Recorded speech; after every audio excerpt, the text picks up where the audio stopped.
एक छोटे से गांव में 3 दोस्त रहते थे, रामू, लखन और बसंत। तीनों की दोस्ती गांव में मिसाल थी। वे हमेशा एक दूसरे के साथ रहते, मेहनत मजदूरी करते और अपनी गरीबी में भी खुश रहते। हर सुबह वे अलग अलग दिशाओं में काम की तलाश में निकल जाते और शाम को एक साथ बैठकर दिन भर की कमाई बांट लेते।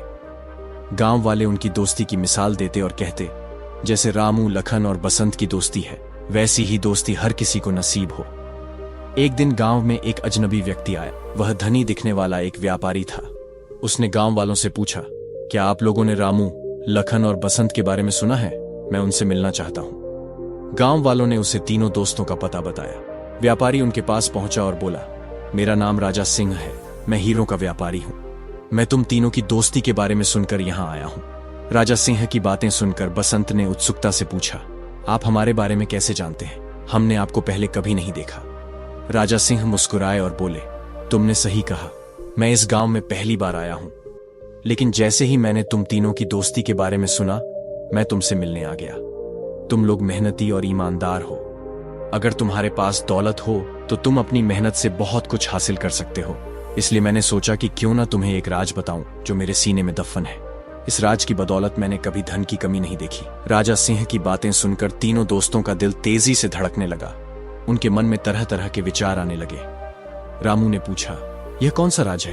क्या आप हमारी मदद करना चाहते हैं? राजा सिंह ने गंभीर होकर कहा, यह बात 10 साल पहले की है। मैं भी तुम्हारी तरह गरीब था। मेरे पिता वैद्य थे, लेकिन उनकी कमाई से मुश्किल से गुजारा होता था। एक दिन मेरी मां को एक भयंकर बीमारी हो गई। पिताजी ने कहा कि उनका इलाज सिर्फ एक दुर्लभ जड़ी बूटी से हो सकता है, जो पहाड़ों और जंगलों में मिलती है। मैंने वह बूटी ढूंढने का फैसला किया, लेकिन वह नहीं मिली। 2 महीने बाद जब मैं घर लौटा तो पता चला कि मेरे माता पिता दोनों की मृत्यु हो चुकी है। राजा सिंह की आंखों में आंसू आ गए। उन्होंने आगे कहा, उस दिन मैंने ठान लिया कि मैं उस बूटी को जरूर ढूंढूंगा। मैं फिर से जंगलों और पहाड़ों में निकल पड़ा। जब मैं एक घाटी में पहुंचा तो मेरी आंखों के सामने एक अद्भुत नजारा था। वहां जहां तक नजर जाती, हीरे और मोती बिखरे पड़े थे। मैंने उस खजाने का एक बड़ा हिस्सा निकालकर सुरक्षित जगह पर छिपा दिया। आज भी जब मुझे धन की जरूरत होती है तो मैं वहां जाकर हीरे निकाल लाता हूं। अगर तुम चाहो तो मैं तुम्हें उस जगह का पता बता सकता हूं। लखन ने उत्सुकता से पूछा, हुजूर, क्या आप सच कह रहे हैं? ये सब किसी सपने जैसा लगता है। राजा सिंह मुस्कुराए और बोले, यकीन तो तुम्हें तब होगा जब तुम खुद वहां जाकर देखोगे, लेकिन एक शर्त है, तुम इस राज को किसी और को नहीं बताओगे। अगर तुमने ऐसा किया तो इसकी भारी कीमत चुकानी पड़ेगी। तीनों दोस्तों ने एक साथ कहा, हमें आपकी शर्त मंजूर है। राजा सिंह ने उन्हें उस जगह का पता बताया और कुछ रुपए देते हुए कहा, यह पैसे सफर में काम आएंगे। मुझे विश्वास है कि तुम मेरी बातों को गंभीरता से लोगे। इतना कहकर राजा सिंह चले गए। सेठ राजा सिंह के जाने के बाद तीनों दोस्त आपस में बातचीत करने लगे। रामू ने संदेह जताते हुए कहा, क्या सच में ऐसी कोई जगह हो सकती है? कहीं सेठ ने हमें बेवकूफ तो नहीं बनाया? बसंत ने जवाब दिया, मुझे तो सेठ की बातों में कोई छल कपट नहीं लगा। हमें एक बार वहां जरूर जाना चाहिए। तीनों दोस्त उस जगह पर जाने के लिए तैयार हो गए। उन्होंने अपना कुछ सामान इकट्ठा किया और सफर पर निकल पड़े। यात्रा लंबी थी, इसलिए वे जहां भी उपयुक्त स्थान मिलता वहां आराम कर लेते। चलते चलते 4 दिन बीत चुके थे। एक दिन जब वे रास्ते से गुजर रहे थे, लखन ने कराहते हुए कहा, मुझे बहुत प्यास लगी है, मेरा गला सूख रहा है, जल्दी से पानी लाकर दो, वरना मेरी जान निकल जाएगी। यह कहते हुए वह तड़पने लगा। लखन की हालत देखकर रामू चिंतित हो गया और बोला, बसंत, जल्दी से कहीं से पानी खोज कर लाओ। यह सुनकर बसंत एक बर्तन लेकर पानी की तलाश में निकल गया, लेकिन जैसे ही बसंत वहां से गया, लखन तुरंत फुर्ती से खड़ा हो गया। यह देखकर रामू हैरान रह गया और बोला, यह क्या, तुम तो भले चंगे हो, फिर यह प्यास का नाटक क्यों किया? लखन मुस्कुराते हुए बोला, अरे मूर्ख, तुम इतना भी नहीं समझते। मैंने यह नाटक सिर्फ बसंत को यहां से हटाने के लिए किया था, ताकि मैं तुमसे अकेले में एक जरूरी बात कर सकूं। रामू ने आश्चर्य से पूछा, ऐसी कौन सी बात है जो बसंत के सामने नहीं की जा सकती? लखन ने गुप्त स्वर में कहा, बात यह है कि अगर तुम चाहो तो उस खजाने के मालिक सिर्फ हम दोनों बन सकते हैं। रामू चौंक कर बोला, क्या मतलब? बसंत का उसमें कोई हक नहीं होगा? लखन ने दृढ़ता से कहा, बिल्कुल नहीं। मैं नहीं चाहता कि वह उस जगह तक पहुंचे। अगर तुम मेरा साथ दो तो यह काम बहुत आसानी से हो सकता है। सोचने में समय बर्बाद मत करो। क्योंकि बसंत कभी भी वापस आ सकता है। हम रास्ते में किसी भी मौके पर उसे खत्म कर देंगे और फिर खजाने के अकेले मालिक सिर्फ हम दोनों होंगे। रामू असमंजस में बोला, लेकिन अगर कोई गड़बड़ हो गई तो इसकी जिम्मेदारी सिर्फ तुम्हारी होगी। लखन तुरंत सहमत होते हुए बोला, मुझे मंजूर है, चुप रहो, लगता है बसंत आ रहा है। तभी बसंत वहां पहुंच गया और बोला, ये लो दोस्त, जल्दी से लखन को पानी पिला दो। लखन ने पानी पीते ही नाटक करते हुए ऐसा दिखाया जैसे उसकी जान में जान आ गई हो। बेचारा बसंत उन दोनों की साजिश से पूरी तरह अनजान था। बारी बारी से तीनों ने पानी पिया और फिर आगे बढ़ने लगे, लेकिन लखन को चैन नहीं आ रहा था। वह रास्ते भर बसंत से छुटकारा पाने की योजनाएं बनाता रहा। इसी उधेड़बुन में एक और दिन बीत गया। चलते चलते वे लोग एक झरने के पास पहुंचे।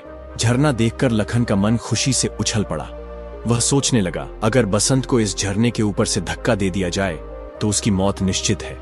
हाँ, यही सही मौका है। उसने अपने दोनों दोस्तों से कहा, तुम दोनों यहीं रुको, मैं जरा इस पहाड़ी पर चढ़कर आगे का रास्ता देखता हूं। यह कहकर लखन पहाड़ी पर चढ़ गया। वहां पहुंचकर वह खुश होने का नाटक करने लगा और जोर से बोला, अरे दोस्तों, यहां का नजारा तो बहुत ही अद्भुत है। कुदरत का ऐसा नजारा मैंने अपनी पूरी जिंदगी में नहीं देखा। तुम लोग भी जल्दी से ऊपर आ जाओ, देखो कितनी खूबसूरत जगह है। उसकी बातें सुनकर रामू और बसंत भी पहाड़ी पर चढ़ आए।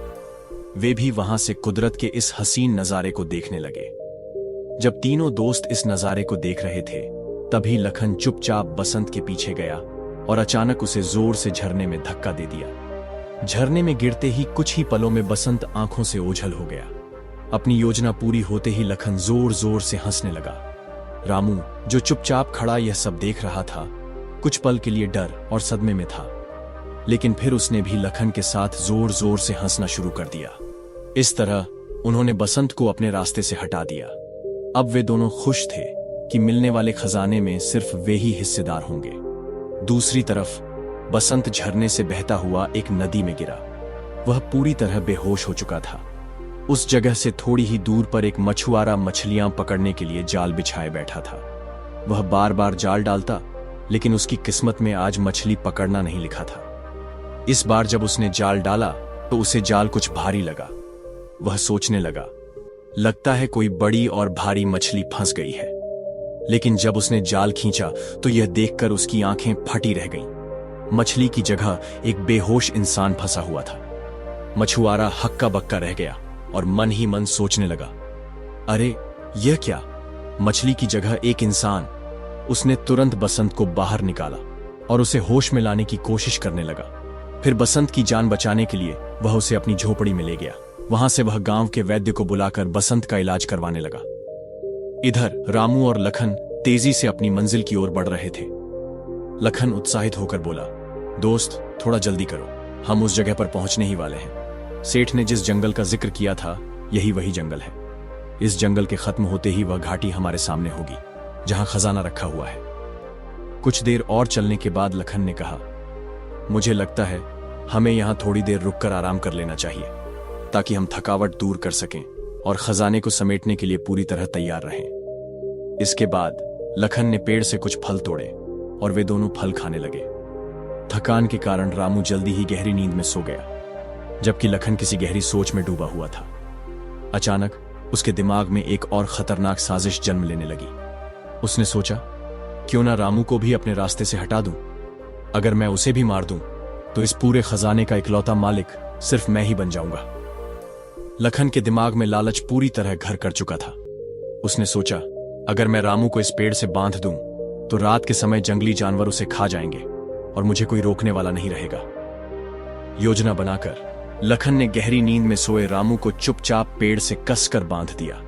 लेकिन जैसे ही वह वहां से जाने लगा, रामू की नींद खुल गई। रामू घबराकर बोला, अरे लखन, तुम मुझे यहां बांधकर कहां जा रहे हो? रुको, मुझे यहां अकेला मत छोड़ो। लेकिन लखन पर उसकी बातों का कोई असर नहीं हुआ। वह बिना कोई जवाब दिए वहां से चला गया। रामू निराश होकर सोचने लगा, यह धोखेबाज लखन मुझे फंसाकर चला गया, अब ना जाने मेरा क्या होगा। कुछ ही देर बाद उसे दूर से एक आदमी जाता हुआ दिखाई दिया। रामू ने जोर से आवाज लगाई, भाई साहब, मेरी सहायता करो, मुझे इस पेड़ से खोल दो। वह आदमी ठिठक कर रुका और बोला, तुम कौन हो और इस घने जंगल में इस हालत में क्या कर रहे हो? रामू जल्दी से बोला, वह सब मैं बाद में बताऊंगा, पहले मेरी रस्सियां खोल दो। वह आदमी थोड़ा हिचकिचाया। उस आदमी ने रामू की रस्सियां खोल दी, लेकिन जैसे ही रामू आजाद हुआ, वह उस आदमी को फटकारते हुए बोला, अरे मेरे ज्यादा नजदीक मत आओ, मुझसे दूर रहो। इसके बाद रामू तेजी से आगे बढ़ गया। वह मन ही मन सोच रहा था, मुझे किसी भी हाल में लखन से पहले उस खजाने तक पहुंचना होगा। उधर लखन भी तेजी से खजाने तक पहुंचने के लिए बढ़ रहा था। तभी अचानक उसे किसी के कराहने की आवाज सुनाई दी। उसने देखा ये एक बहुत ही बूढ़ा आदमी एक पेड़ के नीचे बैठा था। जैसे ही बूढ़े आदमी ने लखन को देखा, वह दर्द भरी आवाज में बोला, बेटा, मैं पास के ही एक गांव में रहता हूं। मैं यहां जंगल में लकड़ियां लेने आया था, लेकिन अचानक एक जंगली भैंसे ने मुझे टक्कर मार दी। अब मैं हिल भी नहीं पा रहा हूं।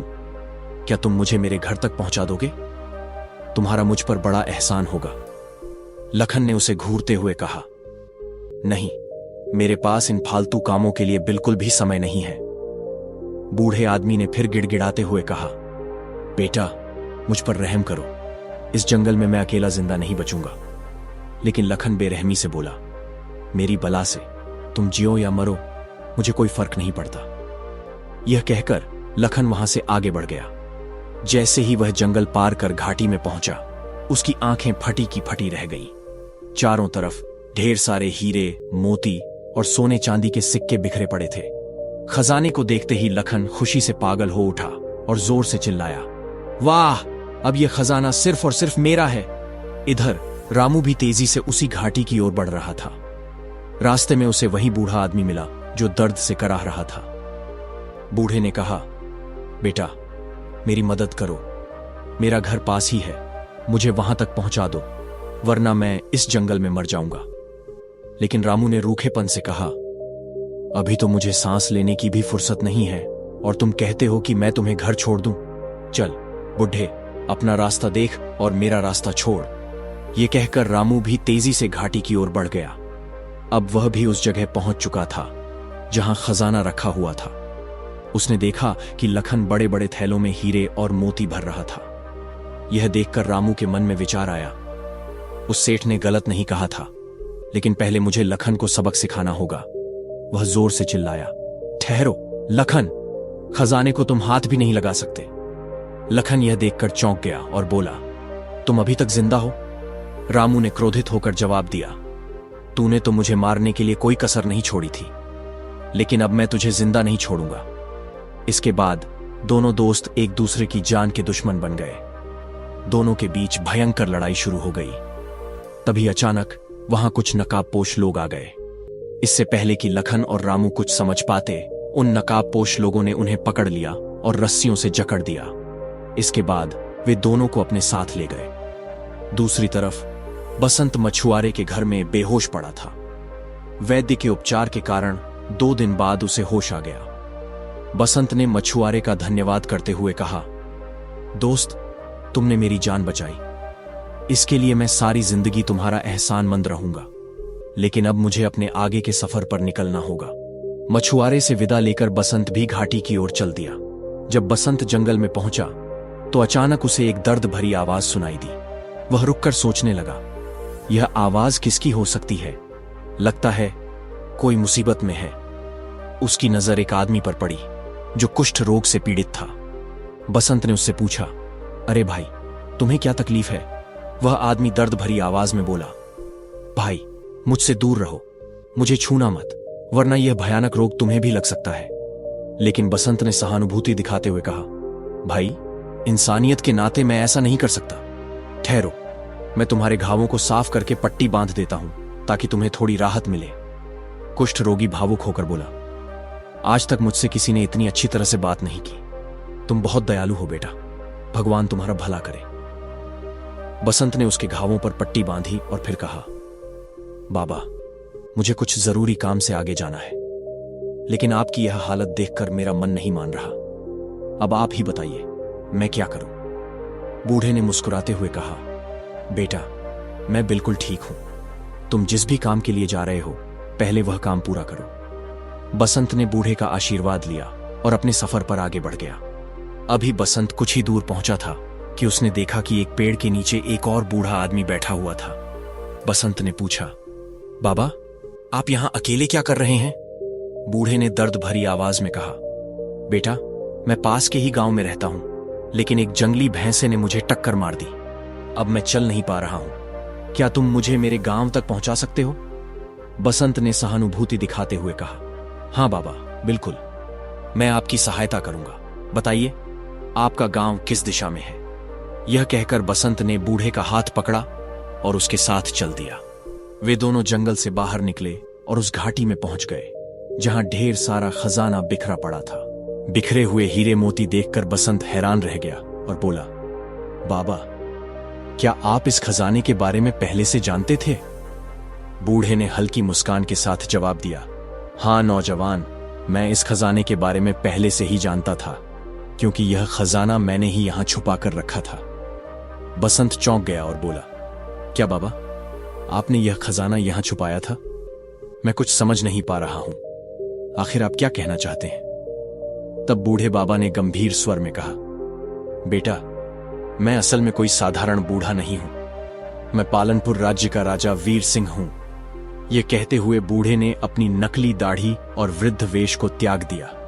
अब बसंत के सामने कोई और नहीं बल्कि स्वयं राजा वीर सिंह खड़ा था। राजा वीर सिंह को अपने असली रूप में देखकर बसंत चौंक गया और बोला, आप राजा वीर सिंह? लेकिन यह सब क्या माजरा है? राजा ने मुस्कुराते हुए कहा, बसंत, यह सब मेरा ही रचा हुआ नाटक था। दरअसल मेरा कोई पुत्र नहीं है, अतः मैं एक उत्तराधिकारी की तलाश में निकला हूं जो मेरे बाद इस राज्य की देखभाल कर सके। मैं उसे तलाश कर रहा था जो पूरी ईमानदारी और मेहनत से राज्य का ध्यान रख सके, लेकिन आज तक मुझे ऐसा कोई व्यक्ति नहीं मिला था। मैं हमेशा से ऐसे व्यक्ति की खोज में था जिसमें न केवल ईमानदारी और मेहनत हो बल्कि दया की भावना भी हो। राजा ने आगे बताया, एक दिन मेरा काफिला तुम्हारे गांव के पास से गुजरा, जहां मैंने सुना कि वहां 3 दोस्त रहते हैं जो बहुत ही ईमानदार और सच्चे माने जाते हैं।